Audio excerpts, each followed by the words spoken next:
Is the market finally starting to turn around? Well, we're going to dive deep into the numbers and show you exactly what's occurring because this might be a fleeting opportunity for buyers to get into the market as we start to see a corner being turned in the Vancouver real estate market. I'm Christine Copper with Sotheby's Realty in Vancouver, BC, and we're going to jump right into the stats and take a look at your August monthly market update. For those of you who follow me each and every month, I like to go through my graph here because it gives you a excellent review of what's going on in the Vancouver real estate market. And today we're going to start off with sales because there is an interesting trend, an uptick in sales here for July of 2025. We hit 2,286 sales in the month of July. It's not really typically a super busy month in terms of our cycles for real estate in Vancouver. We usually have our busy spring market, April, May to June, and then we have our fall market, September, October, November. But here we are in July, and our sales were up 5% month over month. And more importantly, if you take a look at this trend across each and every single month in the year of 2025, it has actually been the strongest month of sales this year to date. So when we're talking about is there a recovery, this is one of the numbers that we're taking a good look at because guess what? We're seeing the strongest sales. We're going to take a look at this trend a little bit further, but how does 2,286 sales compare to the 10-year average? Well, they're just down 14% year over year, and sales are only down 2% year over year. So let's take a look and deep dive into how these sales compare. So if you take a look at May, we did 2,200 sales. That was 18.5% below year over year. It was up 8% month over month, and it was down 30% below the 10-year average. So really, what are we looking at? We're looking at May was low year over year, and it was 30.5% below the 10-year average. June, we dipped down a little bit in June. However, that was only 25.8% below the 10-year average. And in July, at our 2,200 sales, now we're only down 14% below the 10-year average. So you can see not some crazy massive uproaring change in sales activity. However, you can see the trend is slowly starting to reverse rather than being sales that are well below our 10-year average. We're starting to come more and more in line with our averages. And so what is that going to mean? It means that we may start to see stronger sales as we move into this next selling season starting in September. And perhaps it is starting to be the signs of a recovery. So for those of you that are thinking about entering the market, this is something to consider. Now, coming back to my graph, you can see that in July, we did 5,624 new homes came onto the real estate board, or new inventory came on. That was 11% below the month before, only 1% above year over year, and just 12% above the 10-year average. So our new listings are coming more in line with the averages. And then our active listings, the total amount of available inventory, if you were to go out and buy a home today, what's available on the market and hasn't sold, is sitting at 17,168 homes at the end of July. That's down 2% month over month. So inventory is starting to contract. It's up 20% year over year. And we know we have more inventory than ever. In more than 10 years, we haven't had this kind of inventory, and it's 40% above the 10-year average. So I asked, how does the overall inventory compare and what's happening in the trend? Because looking month over month or year over year doesn't put into perspective. So I decided to put all of our stats for 2025 with respect to inventory in a graph. And you can see that slow and steady since January, our inventory has increased, and in a large way. It's very large, double digit year over year in terms of percentage increases. But when you take a look at over July of last year, it's only 20% above what was last year. And you can see that the year over year change peaked at 43 and started to decrease. But overall, I'm really curious about the 10-year seasonal trend. And you can see that we peaked out in May at almost 49% above the 10-year average in terms of the amount of inventory. And slowly but surely, nothing major, but we've jumped from there down to 40% above the 10-year average. So does this mean that the Vancouver real estate market is turning a corner? all signs are starting to point that way in terms of increased sales, highest sales to date, and inventory is starting to normalize, which is great signs for our buyers and sellers. Now that we've had a look at total active listings, now let's take a look at months of inventory. We're now sitting at 7.5 months of inventory. That's down 6% month over month. However, it is up 23% year over year. But when you have a look at the graph, you can see that earlier this year, and again, it was that April, May, June, we had lower amount of sales, a lot of accumulating inventory, pushing us up into 8 months of inventory. For those of you who follow me on a monthly basis, you'll know this already. But again, a balanced market is considered 4 to 6 months of inventory. Anything above 6 months of inventory is considered a buyer's market. And anything below 4 months of inventory, so 4 months and below, is considered a seller's market. And you can see we've been in a sustained buyer's market territory for several months. And in fact, it started in the latter part of 2024. But what I like to see, especially coming into this, what's traditionally a slower time of year, we're starting to see more activity as evidenced by the highest sales this year and starting to tighten up on our inventory, and therefore our months of inventory is reduced. And the reason why I like months of inventory is because it's a very much a strong indicator of which way our price is going to trend if the demand and supply is continues to be sustained at the same levels.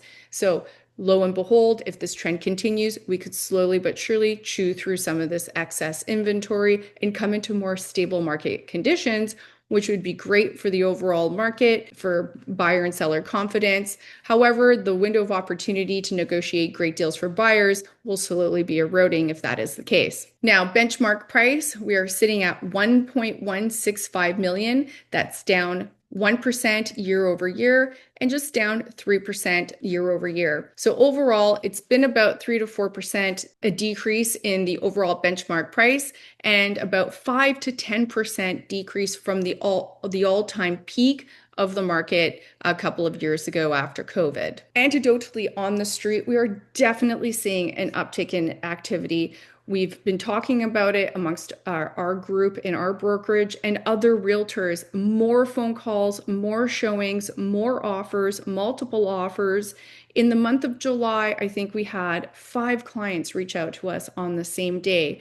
And since then, we've secured an excellent deal on a pre-sale for a buyer. We were able to negotiate excellent terms because, of course, there's developers out there with a lot of excess inventory and they want to move it. So now's the time to negotiate, not when, there's way more buyers than there are sellers. And so here you are, that's in that market. We had clients of ours that have been hunting for the right investment property to elevate them to the next part of their investment property ladder. And we've scored an awesome property just off of Maine, a detached property with multiple suites, and we were able to negotiate an excellent deal. I couldn't believe it. It was a pretty hardcore negotiation, and we really secured an excellent property with long-term potential for our clients. It fit their needs. We had multiple offers on our listing in Port Moody and, marketing, pricing. It all works. I mean, it really makes a difference. I sometimes see listings sitting out there going, well, why aren't they selling? And then we come out and it's almost the identical product, but we're able to generate multiple offers and secure our clients great terms. Not all realtors are also created equal, but I digress. The point is the activity is up. We are doing deals. We've had offers on our other listing. The point that I'm trying to make is that it's not turn around and panic. All I'm saying is that there is early signs that this thing is starting to turn around with higher sales, starting to tighten up on inventory. So of course, this isn't going to rectify itself overnight. This will be a slow and steady transition to absorb that inventory if these trends continue for where they are. If we have any kind of certainty that comes out of these tariff negotiations and other economic factors, very quickly, you could probably see things change in the Vancouver market. So if you've been sitting on the fence or you're thinking about buying or you're actively buying, now is the time to get serious because not every property comes around again. All the stars don't always align this way. Secure the right property on the right terms for you in this particular window of time, because negotiating power can change very quickly. And you've seen me talk about it before. We've seen things change in a heartbeat, and it can go in either direction. I totally understand. But right now, if you're a buyer, you have a ton of inventory, you have stability around interest rates. We're all starting to get used to this whole tariff situation, and people are starting to act. Think they're tired and they want to move on with their lives. So now, what does it cost to buy a home in Greater Vancouver, and what's happened with prices? So this is just a very high level benchmark pricing tool. You need to get down and dirty. You need to get down and focused into your market, your specific markets, which we will see when we look at Vancouver West and Vancouver East. And even there, you need to drill down into each pocket, each community and price point. Anyhow, for the Greater Vancouver board, where we're looking broadly, your detached benchmark price is 1.974. Your price is down 4% year over year and down 1% month over month. So things are pretty stable, but those little incremental decreases are adding up over time and just slowly eroding away at that value. But really, we're trading sideways overall. Your attached half duplexes townhomes, you're looking at just about 1.1 million. Benchmark price is down 2%, and it's flat month over month. Condos are 743,000, down 3% year over year and down 1% month over month. Months of inventory. So overall, last year, you're at 6.2 months of inventory. Last month, it jumped up to 8 months of inventory. But now in July, we're sitting at 7.2 months of inventory. So again, you can see that while we expanded year over year, things are starting to tighten up overall. Detached, last year we're at 8.4 months of inventory, popped up to 11 months, and now we're sitting at 10 months of inventory. Townhomes sitting at 4.6 months last year, bumped up to 6 months of inventory, and now sitting at 5.5 months of inventory, basically in a flat, balanced market. Condos were sitting at 5.5 months, moved up into that buyer's market territory of 7, and are now sitting at 6.2, on the cusp of balanced into buyer's market. Vancouver West. Now, here's where we start to see the differences in each marketplace. And again, you need to drill down into your community and into your price point and product type. But overall, the benchmark price for Vancouver West detached homes is sitting at 3.31 million. Your benchmark price is down 6%.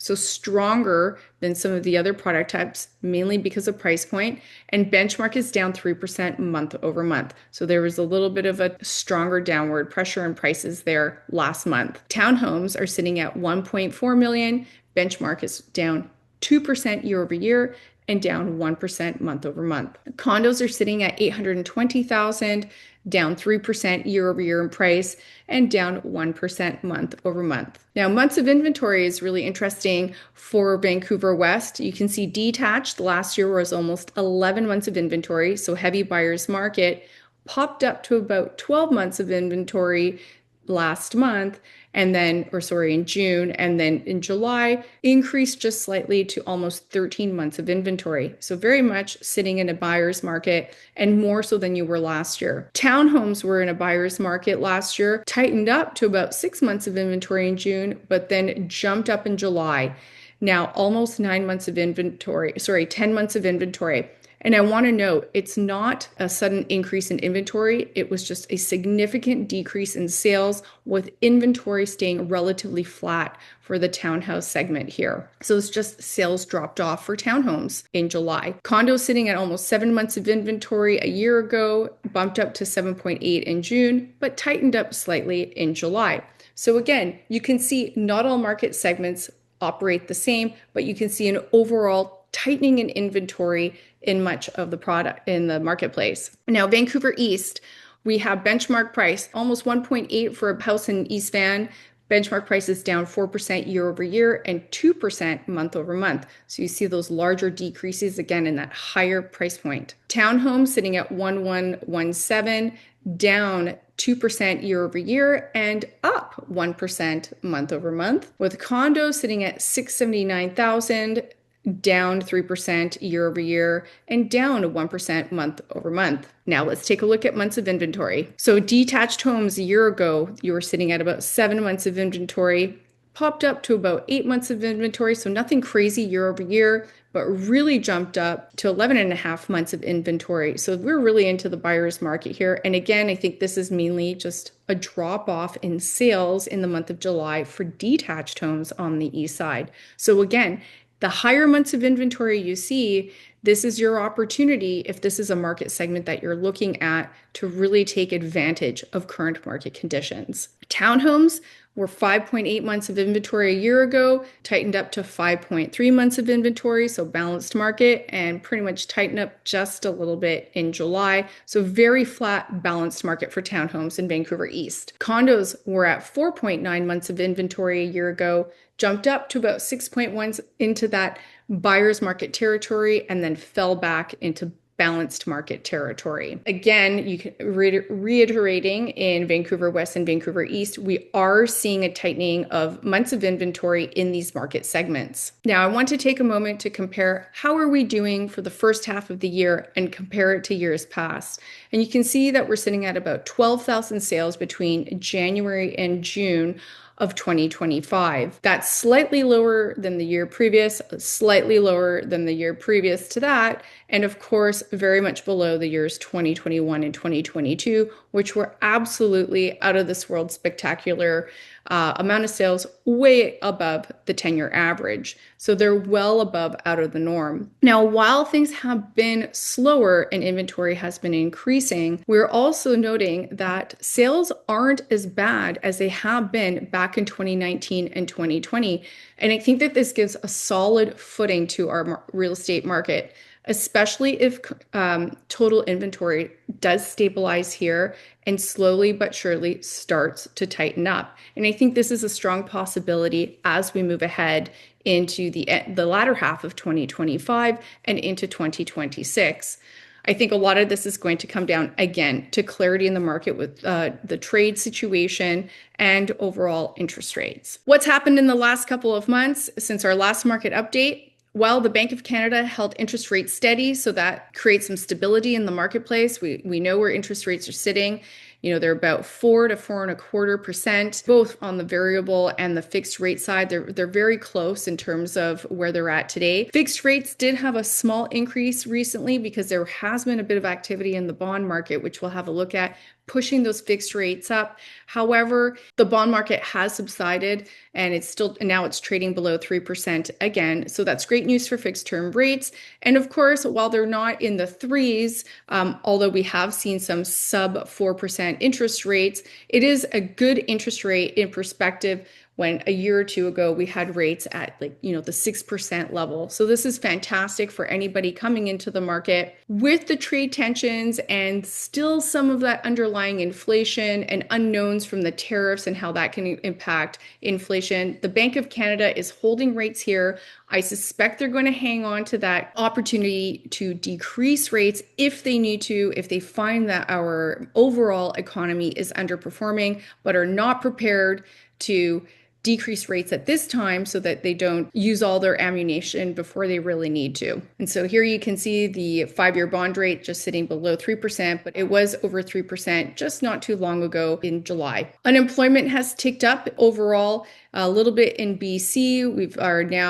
Since then, we're now sitting at 6.1 and CPI is staying flat. And however, it has ticked up from 1.7 to 1.9. So again, this is one of those things that the Bank of Canada is looking for. They want to see CPI staying stable and not increasing but decreasing. And overall GDP, it also 2 months in a row decreased by 0.1%. That last reported in May. Clearly our economy is not performing extremely well. It's in terms of GDP, it's decreasing, but things haven't gotten out of hand with employment being skyrocketing to levels that are, concerning for the Bank of Canada to make drastic moves just yet.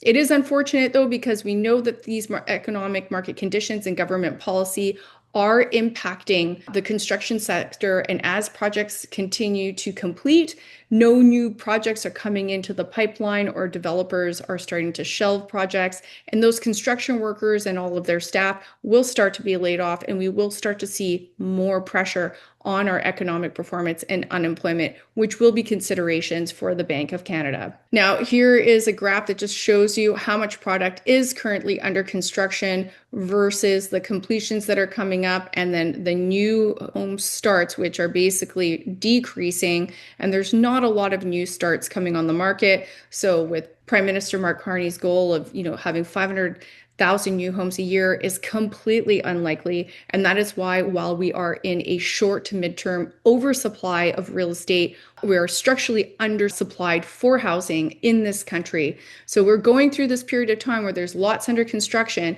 but when the music stops is when the real pain could really show up for the development industry, and of course really have an impact on our resale market, where we have a lot of inventory right now, but will be absorbed with natural growth in the country and in the city through natural birth and in-migration interprovincially and through various programs. Now, just to show you how bad it's getting for the developers, we've had another foreclosure announced. So Curve, this is the building beside the Butterfly down off of Nelson and Thurlow. This one has gone into receivership.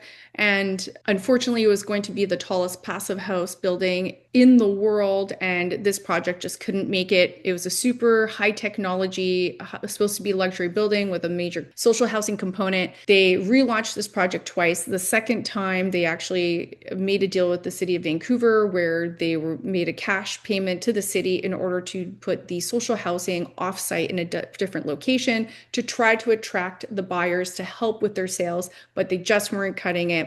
And so here they are. That project has now gone into receivership. And here's a couple of other projects that have also gone into receivership or been purchased out of foreclosure. In one case, one was a luxury condo project, and the other is now going to be a rental project. The government, however, is seeing how hard it is on the real estate industry right now. So two things have also developed. There is an extension of from 12 months to 24 months before the new DCCs, or development cost charges, the new increased prices that developers have to pay. They're being pushed out further to give them some time before they start seeing increased costs. So when people think about unaffordability, all these costs add to new housing costs. So they're being pushed out. And there's also a policy that's coming into place where 75% of the developers' fees are going to be able to be deferred until occupancy out 4 years, so that developers don't have to come up with that cash now and have a chance to actually get the project launched and moving forward, so we actually have more housing starts. Another policy change that occurred as well is BC allowed developers more than 18 months to secure their sales, well, up to 18 months for smaller projects and more than 18 months to secure their sales, to get their financing to get projects off the ground, because new projects require 60 to 75% sales, pre-sales, in order to get bank financing so that the project can go into construction. That hasn't been happening, so the government has also extended that timeline so that these projects don't get canceled. And as you can see, there's just so much downward pressure on the new product building side of the market. Developers are calling on the federal government to reconsider the foreign buyer ban and the foreign buyers tax. The foreign buyer ban was only supposed to be a 2-year ban, started in 2023 and set to expire January 1st of 2025, but it was extended another 2 years.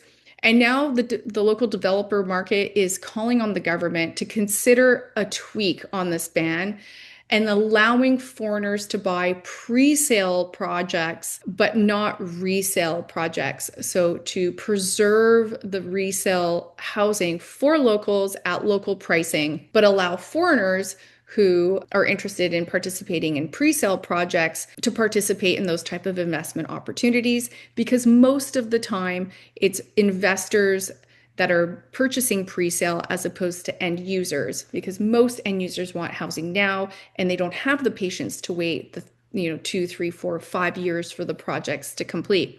So this is a call from local developers to try to get the capital in order to sell these projects in order for them to be built in the future, because if they don't, we'll again have that structural low supply of housing in the future. One suggested refinement of this policy is also forcing any foreigners to rent out any new homes that are purchased to prevent any kind of flipping or speculative behavior and create more housing in Vancouver. Of course, the new housing that is being created is by far not new condos. It's mainly rental housing. So we are going to see a lot more housing, which is currently being built right now, but it is rental housing and a lot less condo or stratified home ownership housing available for folks in our market. And that's just the sign of the economics. A lot of the new stuff doesn't pencil, and the rest of the policies and the expense just is at the point where people cannot afford it and don't want to buy it. In other news, part of why we are where we are has to do with government policy from a federal and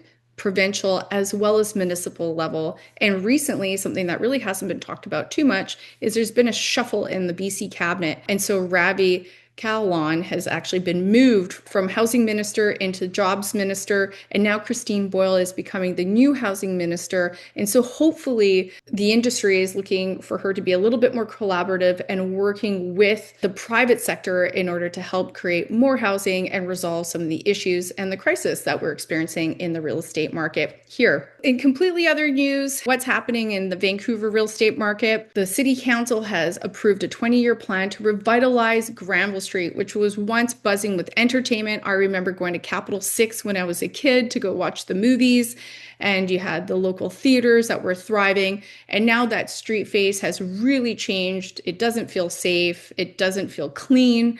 And they're looking to transform that strip back into a pedestrian-friendly entertainment zone. And with that is actually starting to show some shifts in the policies or the thinking of city council, because recently they've actually also, as part of this, are looking at relocating some of the SROs that previous municipal government had purchased and created in that particular location. And now they're looking at moving that supportive housing out of there to more, what they would say, better suited locations, and also to allow these areas to thrive. It could be a welcome change by those that live in the downtown core with the changes that have been felt on the street ever since COVID and the resulting impacts. Another exciting development is now the city is considering subdividing laneway homes. This would be really interesting because, of course, we have the new zoning, which allows for multiplex to be in some cities stratified, some cities it's not. But here you could take existing laneways, which currently are not individual homes. They're part of the main house. So maybe the parents live here and their kids live in the laneway, and eventually the parents move to the laneway and the kids move into the house, but they're not two separate properties. They're one title. And what this is exploring is subdividing off that laneway and turning it into its own house, like a coach house, if you've ever come across that product in kits, or infill product in some spots in East Van, where you can actually buy that property separately, again, to increase that missing middle housing, which I think would be really interesting because it'll instantly create more inventory and more housing very quickly just with a policy change. Lastly, I'm going to leave you with just a recent ruling, which is just something to keep lookout for. What does it really mean? I think time will only tell. But there was a recent ruling in the courts that basically ruled that some Crown-owned lands had a defective and invalid title, and essentially handed over the title to the First Nations, those particular First Nations that were in the courts seeking rights over that land. This happens to be some productive land in the city of Richmond along the Fraser River in an industrial area where I believe warehouses that are even leased by Amazon exist. So this obviously sets a very interesting precedent if this ruling continues on, because it could set the template for other claims for other titles that could be challenged. There's not a lot of treaties in the province of BC. This could set the precedents for other groups to seek claims of private land. So what we're going to watch for next, I would assume, firstly, there's going to be an appeal. I think there was 2 other First Nations that were also seeking rights over that land. But of course, potentially will be some appeal from the private property owners that own that land, mainly the federal government, the city of Richmond, and the Fraser Port Authority. So keep your eyes out on this with respect to what's happening to property rights in the province of British Columbia. So that was our big market update for the summer of 2025. What does it mean to you as today's sellers? July sales were strong. It was the strongest month that we've had this year, and we're starting to see renewed interest. Buyers are still being selective, and they have a lot of options. Your home has to present extremely well. It has to be price smart, and you need to be patient. And you also need to receive the feedback from the market. A rate cut could drive some more urgency or a tariff deal, but today you need to stand out from the crowd. And if you don't stand out from the crowd, it's going to be a lot tougher sale. Not every property does, but you need to do your best to make sure it does its best to stand out from the crowd. And that's even as simple as making that home as available as possible to buyer showings when you have the opportunity. Keep that in mind. Accessibility and who you're working with really matters. Buyers, what does this market mean for you? Well, sales are improving month over month. July showed the most activity this far, which could be the precipice of a shift in this marketplace over time. So here's your chance. This could be the time where you have the best opportunity to negotiate on the vast amount of inventory available to you when psychology and market conditions aren't great, but they are showing signs of a recovery. So this is your time to secure these current market conditions so that you can win and purchase or secure your best home. A rate cut later in 2025 or a tariff deal could have an impact on what's happening in the marketplace. And getting pre-approved right now is actually a really smart thing to do because interest rates did tick up. I even secured a rate hold just as fixed rates bumped up. So make sure you're being proactive with your interest rate holds and get out there and take advantage of this market today. If you want some help with that, feel free to reach out. That concludes our real estate market update for August 2025. If you're thinking about selling or you're thinking about the market conditions or purchasing your first home, please reach out to us for your complimentary consultation. I'm Christine Copper with Sotheby's Realty in Vancouver, BC, and I look forward to hearing from you and seeing you next month.